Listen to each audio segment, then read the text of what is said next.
Always welcome साथियों, digital class हमेशा आपके साथ। दोस्तों, ये स्ट्रेंथ ऑफ मटेरियल्स की सीरीज चल रही है। जो भी कंटेंट अब तक आपने पढ़ा है और आगे इस वीडियो में पढ़ने वाले हैं, वो सभी कंटेंट आप पीडीएफ फॉर्मेट में डाउनलोड कर सकते हैं। आप चाहें तो साथियों फोटो कॉपी करा सकते हैं। यदि आपका कोई कंपटीशन से रिलेटेड डाउट है तो आप हमसे कॉन्टैक्ट कर सकते हैं। कॉन्टैक्ट लिंक आपको वीडियो डिस्क्रिप्शन में मिल जाएगी। यदि दोस्तों आपको इस वीडियो संबंधित कोई सुझाव हो तो आप हमें सुझाव दे सकते हैं। साथियों, हम अपने आप को अपडेट करने की पूरी कोशिश करेंगे। इससे पिछली वीडियो में साथियों हम जान चुके हैं कास्टिग्लियानोस थ्योरम के बारे में, जिसमें कास्टिग्लियानो ने बताया था, वो स्टेटमेंट देख लिया था साथियों, और किस प्रकार स्ट्रेन एनर्जी का हम डिफ्रेंशिएट करते हैं।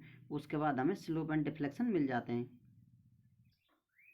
चलिए साथियों, नई शुरुआत करते हैं नई तकनीक के साथ। Strain energy method by digital class, page 161 DC। Digital class, find maximum deflection in the beam shown in figure, flexural rigidity is EI। साथियों, जैसा कि आप देख सकते हैं इस डायग्राम में, ये फिक्स एंड है दोस्तों इसका B, और ये A फ्री एंड है इसका। ये इस प्रकार बीम है, कैंटिलीवर बीम दोस्तों।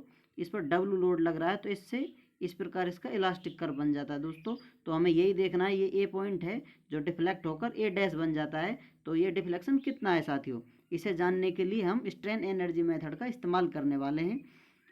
इसे जानने के लिए साथियों आपने, उम्मीद करते हैं, पिछली strain energy due to bending जरूर पढ़ ली होगी। उसमें बेंडिंग में हमें स्ट्रेन एनर्जी प्राप्त होती है। तो साथियों इस प्रकार आप देख सकते हैं, ये strain energy due to moment और bending is equal to m² L divided by 2EI। ये साथियों बेंडिंग से या मोमेंट लगाने से मिलने वाली हमें स्ट्रेन एनर्जी होती है, जैसा कि पिछली वीडियोज में हम जान चुके हैं।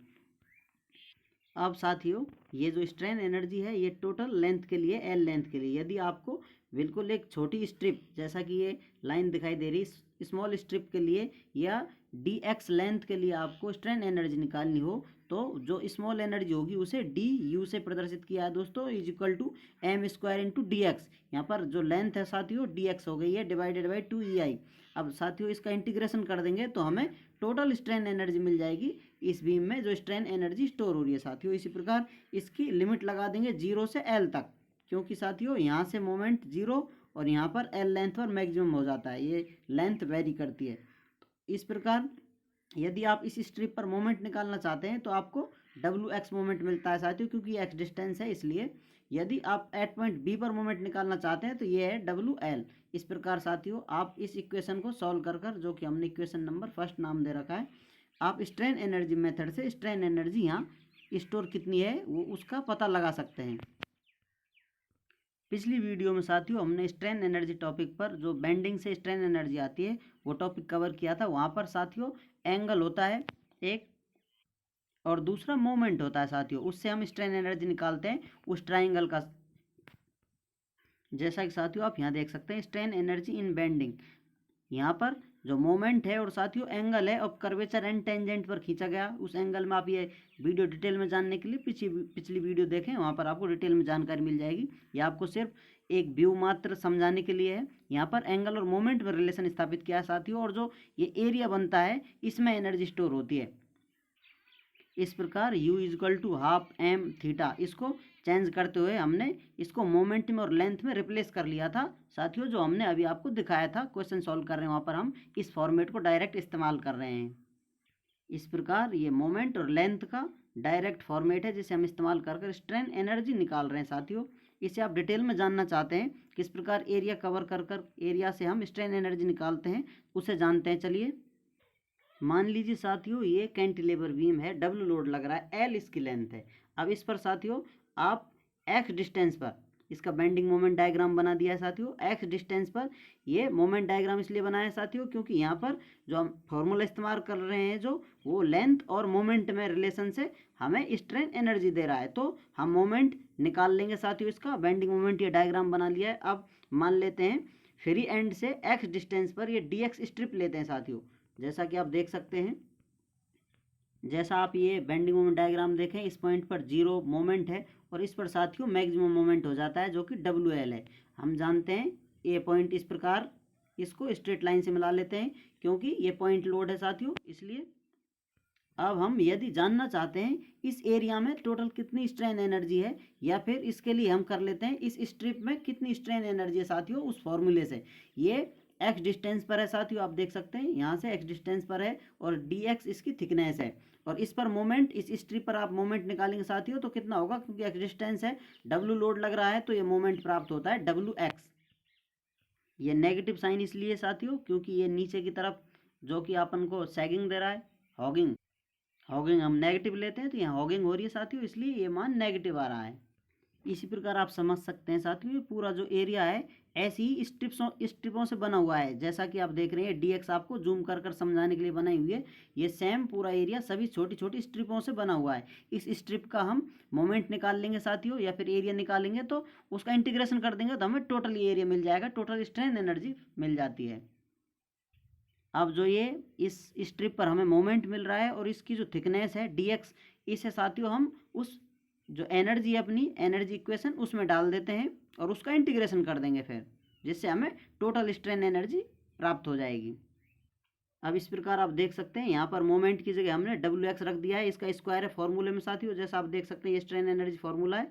और लेंथ साथियों उसकी स्ट्रिप की डी एक्स लेंथ है और डिवाइडेड बाई 2EI ये फॉर्मूले में ही है इस प्रकार स्ट्रेन एनर्जी के। अब इसका इंटीग्रेशन कर देंगे क्योंकि लेंथ वेरी करती है 0 से L तक, इस प्रकार हमें टोटल स्ट्रेन एनर्जी मिल जाती है इस इक्वेशन से। पहले आपने समझ लिया, दूसरा डिटेल में आप एरिया से भी इस प्रकार से समझ सकते हैं। अब इस इक्वेशन नंबर 1 का इंटीग्रेशन करने के लिए हम इसमें से कांस्टेंट बाहर कर देते हैं साथियों, तो u is equal to W square divided by 2EI limit 0 to L x square. ये साथियों एक्स स्क्वायर हो गया है क्योंकि स्क्वायर लगा हुआ था, यहाँ पर आप देख सकते हैं स्क्वायर था ब्रैकेट के ऊपर इसलिए एक्स स्क्वायर हो गया है। और dx बाहर इनटू में था तो dx आ गया साथियों। अब इसका इंटीग्रेशन करने पर ये कांस्टेंट बाहर रहता है और एक्स क्यू डिवाइडेड बाई 3 और लिमिट 0 से L। अब साथियों हम लिमिट का इस्तेमाल कर लेते हैं तो हमें strain energy u is equal to W square L cube divided by 6EI प्राप्त हो जाती है, जिसे इक्वेशन नंबर 2 नाम दिया हुआ है। अब साथियों इस स्ट्रेन एनर्जी से हमें डिफ्लेक्शन निकालना हो एट पॉइंट ए, तो हम जानते हैं कास्टिग्लिआनो थ्योरम से स्ट्रेन एनर्जी का partial differentiation with respect to load करने पर हमें डिफ्लेक्शन प्राप्त हो जाता है। जिस पॉइंट पर लोड लग रहा है उसी पॉइंट पर हमें उस पॉइंट का डिफ्लेक्शन प्राप्त हो जाता है। अतः इस स्ट्रेन एनर्जी का हम अब डिफरेंशिएशन करते हैं with respect to W, partial differentiation है साथियों, बाकी टर्म्स को कांस्टेंट मानकर सिर्फ डब्लू को चर मानते हुए इस प्रकार डिफरेंशिएशन किया जाता है। यहाँ पर u को रिप्लेस कर दिया गया है, इस प्रकार आप देख सकते हैं साथियों। अब आप साथियों यहाँ पर देख सकते हैं जो ये टर्म है ये कांस्टेंट की तरह कार्य करेगी, सिर्फ डब्ल्यू स्क्वायर का हम डिफरेंशिएशन करेंगे। इस प्रकार डब्ल्यू स्क्वायर का 2W डिफरेंशिएशन हो जाता है, बाकी सेम रहते हैं कांस्टेंट की तरह। 2 से ये 6 इस प्रकार कट जाते हैं। इस प्रकार 2 से 6 काटने पर 3 नीचे बचता है साथियों, तो ये अपन को डिफ्लेक्शन मिल जाता है at point A is equal to W L cube divided by 3EI। ये साथियों पॉइंट ए का वर्टिकल डिफ्लेक्शन प्राप्त हो जाता है थ्रू स्ट्रेन एनर्जी मेथड। अब साथियों थोड़ा मोर्स की सेकंड थ्योरम जो आपको पढ़ाई थी, vertical deviation of point A from tangent of B, जो बी से टेंजेंट होता है साथियों, बी पर टेंजेंट ये 0 है, यहाँ पर स्लोप नहीं होता तो इसका टेंजेंट इस प्रकार होता है। तो इस प्रकार जो ये टी ए बी है साथियों, इसे ये एंगल बनता है इनके बीच में, जैसा कि आपने पहले पढ़ चुके हैं साथियों। जैसा आप जानते हैं T A B is equal to Y A, जो ये वर्टिकल डिफ्लेक्शन है साथियों ये टी ए बी के बराबर होता है। अब जो ये एंगल बनता है बी पॉइंट से इस प्रकार, अब इस एंगल को फाइंड आउट करने के लिए या रिलेशन स्थापित करने के लिए इन सब में हम इसे सॉल्व कर रहे हैं, जिससे आपको पिछली मोर्स सेकंड थ्योरम रिवाइज हो जाए। So we can write tan theta is equal to T A B is equal to Y A divided by V A is equal to W L cube divided by 3EI divided by L. क्योंकि साथियों यहाँ पर Y ए तो ये value है total, और B ए क्या है साथियों, बी ए ये लेंथ होती है, इस प्रकार ये एल आ जाती है। अब आप कह सकते हैं इस एंगल को आप कह सकते हैं एंगल बी, या फिर कोई भी एंगल नाम दे सकते हैं। ये स्लोप नहीं है पॉइंट बी का साथियों, यहाँ ये theta B is equal to W L square divided by 3EI बना हुआ है, इनका एंगल है साथियों। इस पॉइंट पर स्लोप नहीं है क्योंकि बी पर जो फिक्स है एंड इस पर स्लोप 0 होता है, जैसा हम पहले डिटेल में पढ़ चुके हैं। Where theta B is very small and this is not slope of point B, जैसा कि यहाँ लिखा हुआ भी है साथियों। ये जो वैल्यू है साथियों, ये थोड़ी एक्स्ट्रा नॉलेज है पिछले टॉपिक रिवाइज करने की, आप चाहें तो इसे इग्नोर कर सकते हैं। उम्मीद करते हैं साथियों जीवन में कभी इस प्रकार की समस्या आपका रहा या रास्ता रोकेगी तो आप आसानी से इसका सामना कर पाएंगे। यदि इस विश्लेषण में आप हर्ट हुए हैं तो आप अपने आप को कमेंट बॉक्स में आकर रिवाइव कर सकते हैं। We will try to better treatment for you. जरा ठहरो, अभी आपने सिर्फ डिफ्लेक्शन फाइंड आउट किया है, अभी आपको स्लोप निकालना है साथियों। यदि आप स्लोप निकालना चाहते हैं और डिटेल में जानना चाहते हैं तो अगली वीडियो पर आइए, वहाँ मिलते हैं। साथियों मैंने कहीं पर पढ़ा था कि अपना काम कल पर ना छोड़ें तो अच्छा है, वो बात अभी याद आ गई है, तो चलिए मान ही लेते हैं। अभी पढ़ लेते हैं slope by strain energy method from equation number 1, जो कि हमने इक्वेशन नंबर 1 देखी थी साथियों। आप देख सकते हैं इक्वेशन नंबर 1, ये ज़्यादा दूर नहीं है, इससे भी मिल चलते हैं। ये इक्वेशन नंबर 1 है अपनी। हाय हेलो इक्वेशन नंबर 1, अब इसे उठाकर ले चलते हैं। अब इक्वेशन नंबर 1 से पहले हम जान लेते हैं, वी नो दैट दोस्तों क्या होता है स्ट्रेन एनर्जी का यदि पार्शियल डिफरेंशिएशन किया था, अभी तक हमने किया था लोड के साथ। यदि अब हम पार्शियल डिफरेंशिएशन करें मोमेंट के विद रेस्पेक्ट में तो साथियों हमें स्लोप मिल जाता है। ये हमने कास्टिग्लियानो थ्योरम पढ़ लिया था। तो चलिए जो स्ट्रेन एनर्जी है अपनी हमें मिल चुकी है, उसका अब हम डिफरेंशिएशन कर देते हैं विद रेस्पेक्ट टू मोमेंट। यहाँ पर साथियों हमने इक्वेशन 1 का जो पिछला वर्जन था वो इस्तेमाल कर लिया है, क्योंकि इसमें तो इक्वेशन 1 में हमने वैल्यू पुट कर दी थी साथियों मोमेंट की, लेकिन यहाँ पर वैल्यू पुट करने से पहले इक्वेशन यही रहती है। आप जानते हैं स्ट्रेन एनर्जी स्मॉल सेक्शन के लिए डीएक्स सेक्शन के लिए ये फॉर्मूला है, हम पहले भी डिटेल में जान चुके हैं ये किस प्रकार कैसे आ रहा है। इसे जानने के लिए आप शुरुआत से फिर वीडियो देख सकते हैं, आप चाहें तो यहीं से कंटिन्यू कर सकते हैं। इस प्रकार साथियों अब इसका हम मोमेंट के रेस्पेक्ट में डिफरेंशिएशन कर देंगे, आप चाहें तो यहीं इसका डिफरेंशिएशन कर दें, या फिर आप ये इक्वेशन इसका आप इंटीग्रेशन कर देंगे, फिर आपको स्ट्रेन एनर्जी मिल जाएगी टोटल, उसके बाद आप मोमेंट के साथ इसका डिफरेंशिएशन कर सकते हैं। इसी प्रकार साथियों ये टोटल अपनी स्ट्रेन एनर्जी है। अब इस टोटल का हम डिफरेंशिएशन करते हैं साथियों, तो एम स्क्वायर को एम आगे आ जाता है सामने, एम स्क्वायर हो जाता है 2m, यहाँ आप देख सकते हैं ये 2m हो गया है, dx सेम रहता है डिवाइडेड बाई 2ei रहता है।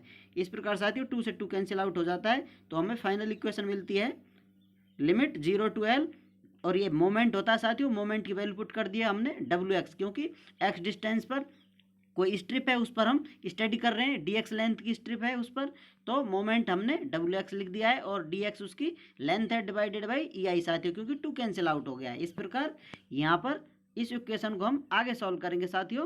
तो आगे सॉल्व करने पर इसमें से हम कांस्टेंट बाहर निकाल लेते हैं, जैसा आप देख सकते हैं या कांस्टेंट बाहर ले लिए, लिमिट है साथियों ये, इसके बाद अंदर x और ये dx बच जाते हैं, तो इनका इंटीग्रेशन करने पर x square divided by 2, limit बाहर है साथियों 0 से l। अब अपर लिमिट यूज करते हैं माइनस लोअर लिमिट लगा देंगे उसमें से, तो हमें साथियों फाइनल अपना स्लोप मिल जाता है WL स्क्वायर, क्योंकि हमने यह लिमिट यूज कर ली है, WL square divided by 2ei is equal to theta A. अब साथियों जो ये थीटा ए है अपना, ये slope at point A, slope of point A at length L. इस प्रकार साथियों वो अपनी बीम थी, उसमें इस प्रकार बेंडिंग आ जाती है साथियों, तो इस पॉइंट का अपन ने डिफ्लेक्शन निकाल लिया, यहाँ से कितनी इसकी दूरी आए, कितनी दूरी पर ये विस्थापित हो गया है, डिफ्लेक्शन निकाल लिया साथियों। अब इस पॉइंट पर हम टेंजेंट खींचेंगे तो ये स्लोप हो जाता है साथियों, जो कि कितना स्लोप बना रहा है अपना, ये स्लोप जो होता है साथियों हॉरिजेंटल लाइन होती है अपनी, उससे मेजर किया जाता है। आप इधर चाहें या फिर ऊपर की तरफ चाहें तो स्लोप दोनों एंगल सेम होते हैं साथियों। इस प्रकार साथियों ये आसान शब्दों में अपनी जो समस्या थी सॉल्व हो जाती है, और आपको नोट्स बनाने के लिए कुछ आप लिखना चाहें तो जगह भी शेष बच जाती है। और इस प्रकार आपको सजेशन है साथियों बीच बीच में आप ब्लैंक पेज लगा लें, जिससे आप नोट्स बनाना चाहें कुछ पॉइंट लगाना चाहें तो जो यदि आप बाइंडिंग लेना चाहते हैं, नोट्स कॉपी कराएंगे साथियों, फोटो कॉपी कराएं तो बीच में इस प्रकार खाली जगह हो, या फिर ब्लैंक पेज लगाएंगे आप तो आप उसमें अपने बनाए हुए खुद सेल्फ नोट्स जो आप खुद हाईलाइट करना चाहते हैं या इंपॉर्टेंट लगे आपको वो भी लिख सकते हैं साथ साथ में। उम्मीद करते हैं साथियों ये ज्ञान आपको आपके उज्जवल और उन्नति की राह में बहुत सहायता करेगा। वीडियो को अंत तक देखने के लिए, चैनल पर प्यार बनाए रखने के लिए आपका बहुत बहुत धन्यवाद।